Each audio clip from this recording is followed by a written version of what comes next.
I've never interviewed before, so I might fumble a bit. Not advice, okay. My first time too. Yeah, Oh yeah, and there you go. Your camera shows that actually. These were just out of a Kellogg's box. Yeah. They're not real.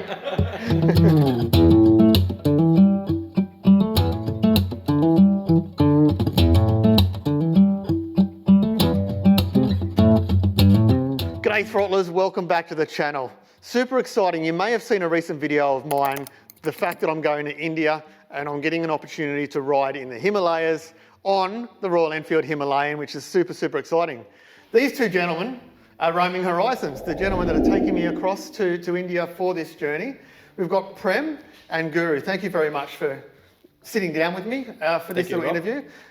We thought that it would be a great idea to share with the audience a bit more information about the trip, because a lot of people have shown interest, but they've got questions to ask. Of course. So I'm going to ask a couple of questions to start with, and then we're going to dig into my phone, and my audience members reached out and have a few questions as well. So firstly, maybe Prem, we'll start with you. Yep. Tell us a little bit about your background in the motorcycling world, and also about your business we're sitting in right now. Yeah, so thank you, Rob, mate. Look, it's an interesting history. By profession, I used to be in finance, corporate finance for 10 years before I started my motorcycle business journey. But I used to ride to work every day, which is where all my ideas of doing a motorcycle business were triggering every day in, day out. So I did a bit of a homework on what can I start and add more value to the customers in that way. And I kind of found a niche where there's not many people doing motorcycle detailing, because I obviously saw a lot of motorcycles on the road and didn't find much services. So which is what triggered for me to start a motorcycle detailing business. It has been 5 years since I've started the business, and I enjoyed every single day of it, every single minute of it. And my always focus has been not only do the detailing, but it's more about adding value to the motorcycle industry overall in different ways together. Which is why we're sitting here right now with Roaming Horizons and trying to add more value and just see what entertains our motorcycle customers in the community. There's amazing things out there which we will still be adding in the future, but at the moment we will talk about Roaming Horizons. Awesome. And Guru, thank you for coming, mate. I've only just met you recently through Prem. Tell us a little bit about your motorcycle background. Yeah, thanks Rob for having us. Firstly, my background, the passion for Himalayas has always been there. I grew up in the Himalayan region of India. As a child, I was a keen hiker and mountaineer. So I've been traveling in Nepal and the Himalayas. That time the infrastructure was very poor for riding, but it was brilliant for hiking and trekking.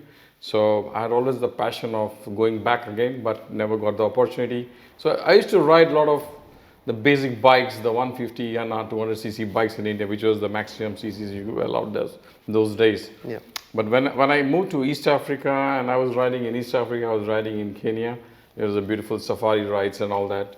And then when I moved to Australia, then I didn't do much riding, but the real passion came about during COVID, when I said, look, I need to get back into riding. And then I started my riding journey. And that's when I restarted my journey into going back to India. And I went to India in 2022 and did the Leh Ladakh route, which was right from Srinagar right up to Manali. It was a 15-day brilliant ride. The infrastructure had changed. It was very bike friendly. There were a lot of adventure riders from India and overseas coming there. So that kind of gave me the real good insight into what real riding was about during those days. And then I caught up with Prem and said, look, this is a big opportunity for us to expose the adventure riding to the Australians here. Everybody wanted to go there. When I did my social media post there, and everybody was so excited, and then that sort of gave me the whole boost to get into the Roaming Horizons space, and that's where we are now. Very good. So let's lean a bit more into Roaming Horizons now. What is the direction that Roaming Horizons is going? So it's going to be adventure biking throughout India? Look, India is a big geography in terms of it's the terrain, the seasons and all that. So adventure riding in India can be ride throughout the year, but it depends which side of India you are focusing on.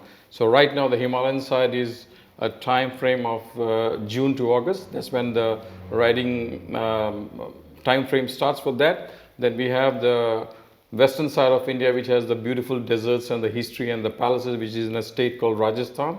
It's a very popular riding destination now. Then we have the eastern Himalayas, which is the northeast side of India, which is called the Sikkim, Bhutan, and the Nepal side. So that's again a very popular. It's a lower level of riding. It's not as high as the Leh Ladakh, but again amazing rides out there. So a lot of beautiful rides there.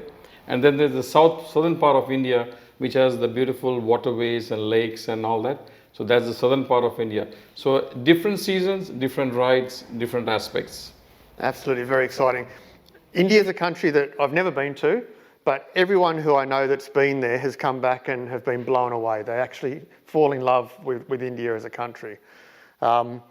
My mate Jimmy Swan, who you know as well, he can't talk highly enough of his trips over there as well, and he's a mad Royal Enfield nut. Yeah. Okay, so the August trip. Let's dig into the August trip. It's a 10-day journey. Let's talk a bit about that. Sure. So yeah, so it's a 10-day journey where we're going to start the tour from Leh, and the way it's going to work is like people are going to reach New Delhi, and we'll take over everything from that point onwards. That includes the airport transfer, accommodation, the motorcycles, everything included, the fuel included, dinners and breakfast. So the whole idea is to for our customers to reach New Delhi, and from New Delhi we'll take over, do the 10-day trip and drop them back to the New Delhi airport. So that's just a brief about the whole August trip. We were looking at the dates as well. So we're looking at the dates is 6th of August we'll be heading off the trip. Yeah. From 6th till 15th, I think it was 15th or 16th. So that's the dates we were looking at for the August trip right now. Fantastic. Super exciting. Just want to add, so when you're riding in there, it's a full service motorcycle experience. That means except riding, you're not doing anything. So you got a backup vehicle to take care of your luggage, so it is fully secured. You got a porter to ensure that your luggage is taken down, put into your accommodation. You got a full service mechanic. He has all the spares. Even sometimes we carry a spare bike. Suppose you had a fall and then the bike can't be started, so he puts the back into the truck and gives you a new bike. Even if you're tired and you suddenly don't feel like riding, we got a spare rider who will ride the vehicle for you till you get back your energy and then you ride again. So everything is taken care of in terms of that. We carry because in high altitude you have sometimes what is called AMS, high altitude mountain sickness. So we carry spare oxygen bottles and basic medical supplies to ensure that sometimes you can feel a bit dizzy or lightheaded. You take in a puff of oxygen and then you're riding it. So you carry nothing on your bike, everything is in the backup vehicle and all the service. So we got a pilot as well as a tail end rider. So to ensure that the whole pack is together and anything happens, there's everything taken care of, including emergency medical attention in case of there is a fall. Fantastic. Well, it sounds like a very exciting trip. I'm going to dig into some of the audience questions. Mentioned Jimmy Swan, the Enfield of course, guy. Yeah. How many hours per day will we be riding? So we have on a daily basis there will be between 150 to 180 kilometers daily ride. That's what we'll be looking at, and the ride could be anywhere between 4 to 6 hours.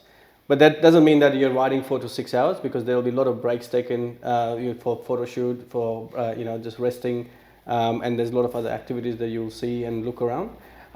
So 4 to 6 hours, when we say riding, it means that there's a lot of activities included within that 4 to 6 hours. Absolutely. So my friend Sudhil, he's from Nepal and living back in Nepal now, and he's asking where's the start and end point to the biking journey? Yeah, so depending on the length of the journey, there are various points you can start on. So we did a couple of tours starting in Srinagar, which is the capital of Kashmir. So that's a 12-day journey. So it starts from Srinagar, which is an airport. So you land in Srinagar, start your journey, and end in Leh, which is again an exit point for the journey. Right. But for most of the most popular ones are you land in Leh, you do a journey and exit from Leh. So the one we're doing in August is the one which starts in Leh and ends in Leh. Okay, fantastic. So Addy, the types of bikes that are available and the offerings for the vertically challenged people. Sure. So I think the most reliable bike, as you would agree, or Jimmy Swan can, add to that as well, is Royal Enfields in India, because Royal Enfields are so famous and for a number of years. Easily accessible parts, mechanics are easily, everyone knows the engine from in and out. So we use Royal Enfield Himalayan or Himalayan, however you want to call it. And for the vertical challenge, I think that suits mostly everyone. And it's got a seat height of 800 mm, which is usually quite suitable for 5 to 6 foot people. So anywhere above 5 foot will be fine. Yeah. So Himalayan is the bikes we will be using, Royal Enfield Himalayans only. And Addy, if you come, I'll help you. I'll boost you up to get onto the bike if you need to. So will we. The Aussie and the Indian, Chris Keeble, she's asked, will you be doing this journey again next year? So you want to answer that? Yeah, this is going to be full on from here on, and there will be multiple departures in 2024, right from June to August for Leh Ladakh. But before that, we're having other experiences in Rajasthan and other parts of India. But specifically for Leh Ladakh, there will be multiple departures, so we can have a shorter duration, a longer duration, a tough one. It is a place called Zanskar, which is for the more adventurous. It's got more river crossings, a bit difficult, but most amazing scenery and experiences. So yes, so we'll have multiple departures next year. Amazing. Well, Chris is actually just about to ship her bike and her partner's bike to the States. And they're riding right across the States on their, they ride Indians. Nice. And so they're going to be riding right across the States on a massive journey. So I don't know where she's thinking about doing India next year, because where are you going to have time, Chris? Well, you don't need to find time, you just need to find the enthusiasm, right? Yeah, absolutely. That's right. Exactly. You've got to just squeeze it all in. That's it. Now, there's a fella called Biker Talk who's asked a question, and ironically enough, he's standing over there behind a camera. So he's asked, are you doing different tour lengths? And what is the riding ability required for the trips as well? Okay, so yeah, there's a variations of tours we can do. Right now we're starting with a 10-day tour, which is quite a comfortable tour for anyone. Even person who's starting new for riding, we would recommend them to understand the complexity and the challenges there, and then probably join for the ride, because obviously it's not a tarmac road all the way. Yep. So ideally we will be working on adding a trainer on board, which will be training here for someone who's a novice and new to riding.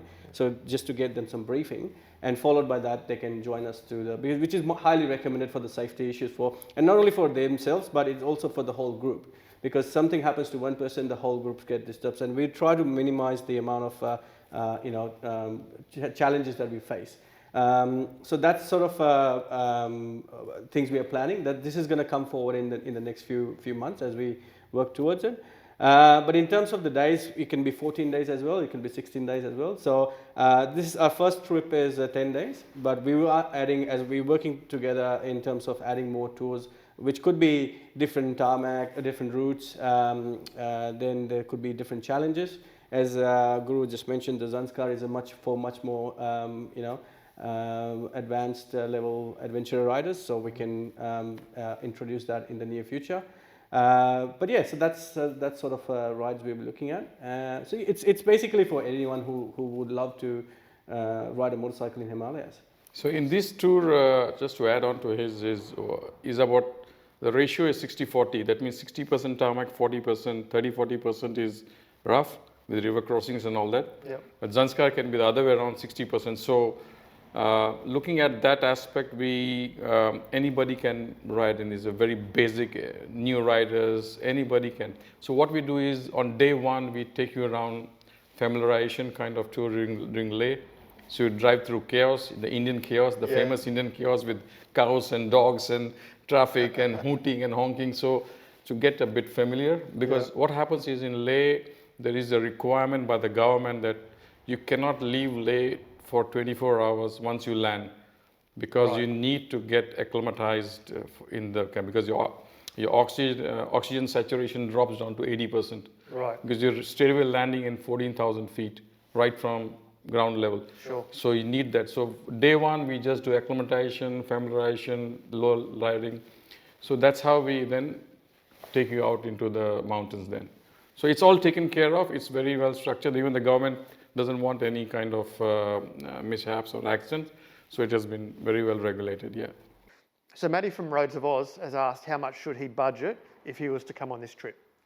Yeah, so looking at the overall the pricing structure and what's involved in there, including airfares and insurance, we're looking at around $6,000. That includes the airfare of $1,500. Airfare could be between $1,200 to $1,500 for India at this time of the year, around August, and our cost is $3,999 normally. But because it's an introductory offer, we're offering it at $3,499. Tell us a little bit about what that includes. Sure. So day one, when before the trip starts, obviously people will be landing in New Delhi, and we will be having a representative picking them up from the airport and taking to a 4-star hotel in New Delhi itself, because we don't want people to travel to Leh straight away, and there's probably no flight as well on the same day when they land. So there's a 1 night to stay which is included in New Delhi in a 4-star hotel. The next day, our rep will pick them up from the hotel and take them to the airport again for the flight to Leh. Again, the same thing. Pick up and drop off will be included from Leh airport to the hotel. All the accommodation, all the which could be anywhere between 3-star to Swiss stands. Because it's in the mountains, we can't expect 5-star hotels there, or there are none at this stage. But so anywhere between a 4-star. The business idea. Exactly. There you go. So 3-star hotel to Swiss stands, which is what the accommodation will be included. We're including all the pilots, a mechanic with a support vehicle. The support vehicle is mainly to carry all the luggages and everything that belongings for the tourists, and it also includes food in terms of breakfast and dinner. Lunches, we normally go around lunch when we go to visit some monasteries and towns, small towns. Usually it's $1 or $2, which is, according to a lot of people, might not feel like having lunch because they're riding and it's want to keep it lighter. But there's an option that people can just opt for and just buy the lunches themselves. So that's why we particularly not included lunch in there, because it's $1 or $2 and it's up to people to take it. But breakfast, which is the most important meal of the day, is included, and the dinner, which is again the most important meal of the day, is included as well. Absolutely. Other than that, there's the whole team. We have the whole team, support team, mechanics, pilot in the front, pilot at the back. Everything's included as a part of the package. So tell us a little bit about the insurance that's needed as well. Yeah, so basically you can take a travel insurance from any of the company. There is something called an adventure pack, which is basically for riders and for people who go on skiing and all that. So there is a small premium on the basic travel insurance, which you add, and maybe about $100 more you add. And the travel insurance is compulsory, so we need to see that. I'll tell you a bit about the medical facilities. So there, because it's in a remote area of Himalayas, the only medical facilities are with the military. So they're very helpful there. So in terms of evacuation and all basic, taking to the military hospital, they always provide the necessary immediate medical support. But if you need to be airlifted, there is a helicopter service which can fly you from the location to the military hospital to Leh.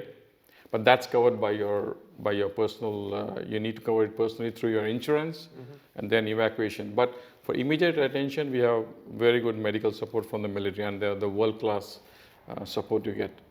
So that's one thing which we always ensure, that there is always a possibility of some kind of accident or some kind of sickness or AMS, but we are very well geared for that. Yeah.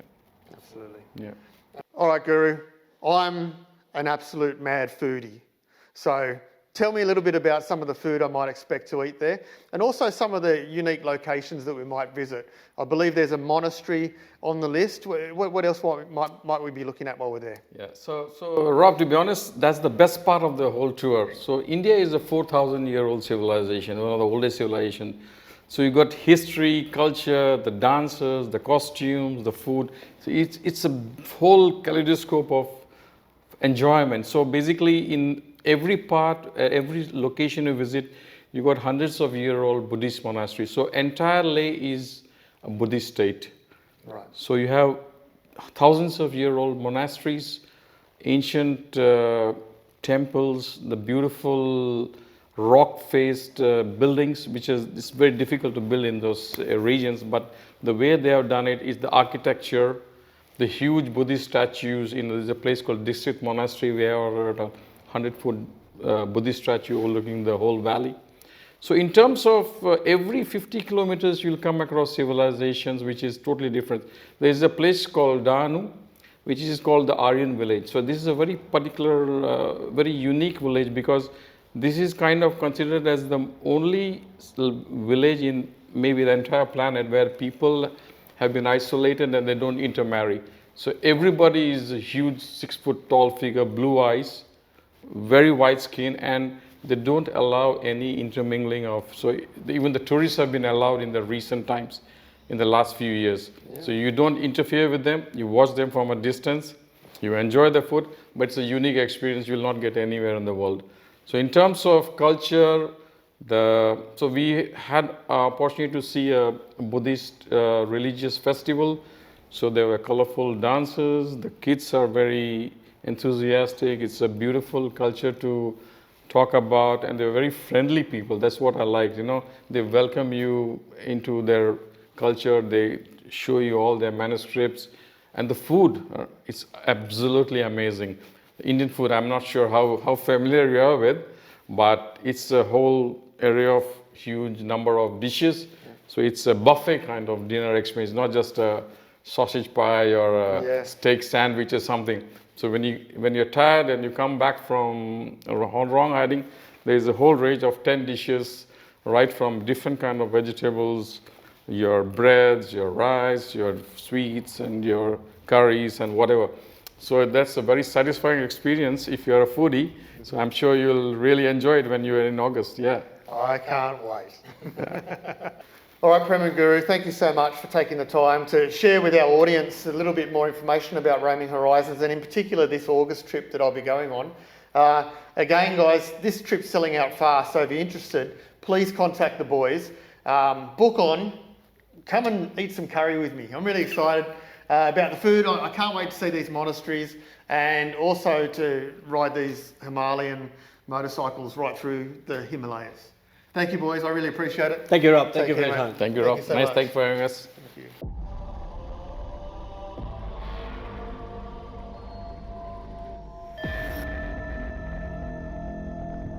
पीछे वाले rider को पता चलेगा कि आगे से कोई vehicle आ रहा है तो उसको लेफ्ट साइड चले जाओ। एक स्पीड में कोई भी इधर उधर नहीं होना चाहिए। गाइस सबको रूल पता है।